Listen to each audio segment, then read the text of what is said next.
Welcome back again. And at this point, we want to talk about the importance of prayer for Judaism. Now, amongst the commandments in Deuteronomy 6, 4 and 4 to 9, we read about one of the important part of their morning and evening practices is to come before God and to pray. And the content of prayer is also very important. Now, during prayers, you'll see that many Jews wear certain items, and one of them is the talit, or the prayer shawl that you see a lot of men drape around them. Sometimes they cover their heads with the prayer shawls, and whilst they're praying, you'll see them bowing their heads. Basically, the idea of bowing your head is to avoid distraction. If you are still, it's easy to be distracted, but you can actually meditate more. And I find myself doing that when I'm praying. I can get into a rhythm of prayer which is devoid of distraction when I'm actually moving backwards and forwards. And you see many Muslims practicing that. Another part of the prayer, you will see many of the men wearing a skull cap. And the skull cap basically is to separate between the earth and to separate between heaven. I'm fighting off the fly here. and so there's a difference between earth and heaven. Heaven being where God dwells, heaven being where it's holy, and it's almost like the sacred and the secular divide. An important part of prayers for Jews is called the Shema. And the Shema is actually taken from Deuteronomy 6, 4 to 9. And that passage, as I said, is called the Shema. And often it's the first words in the Hebrew that one would learn. And it reads like this: Hear, O Israel, the Lord your God, the Lord is one.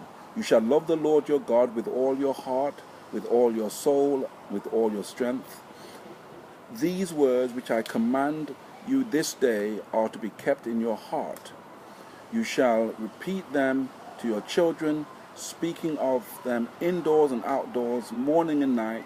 You shall bind them as a sign upon your hand and wear them as a sign upon your forehead.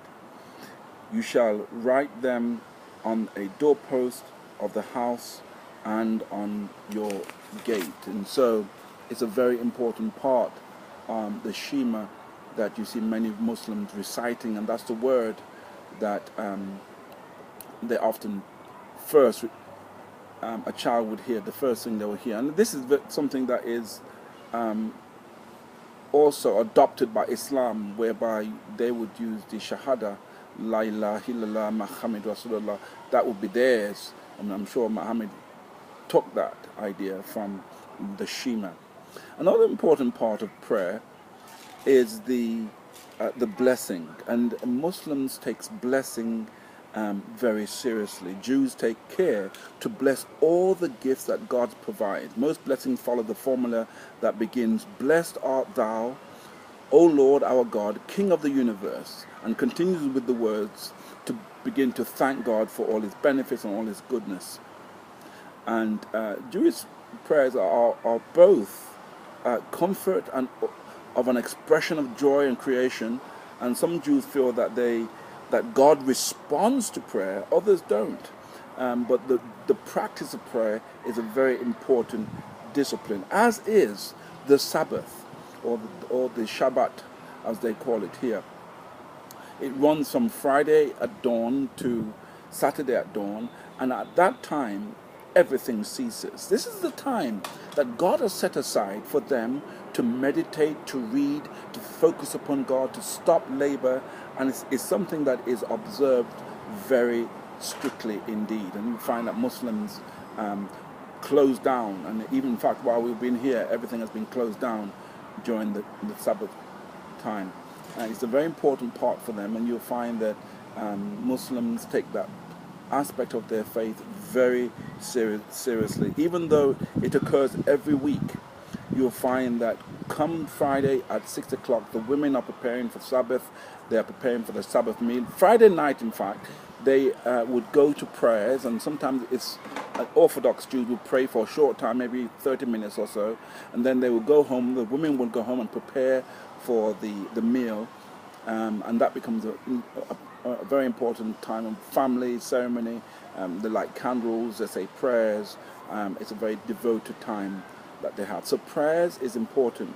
And lastly, I want to just talk about quickly the dietary laws. Jewish dietary laws address mainly three subjects. One is the permitted and prohibited food. You read in Deuteronomy that the reason why the Jews were in exile was because they mixed things together. And so there are certain foods which are not prohibited, and foods such as pork and other things, food that animals that prey upon other animals are not to be eaten. And food preparation is also important. The way the food is prepared, the way the animals are slaughtered, the way the blood is drained is also a very important part. And the food that may be combined in the same meal, meat that is not kosher, ritually prepared or is not acceptable. And so the way the food is actually prepared, again, is very important, kosher food.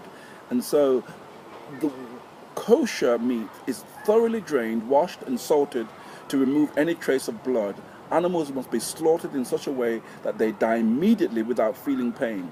In practice, this means one quick stroke from a very sharp knife with no nick in it.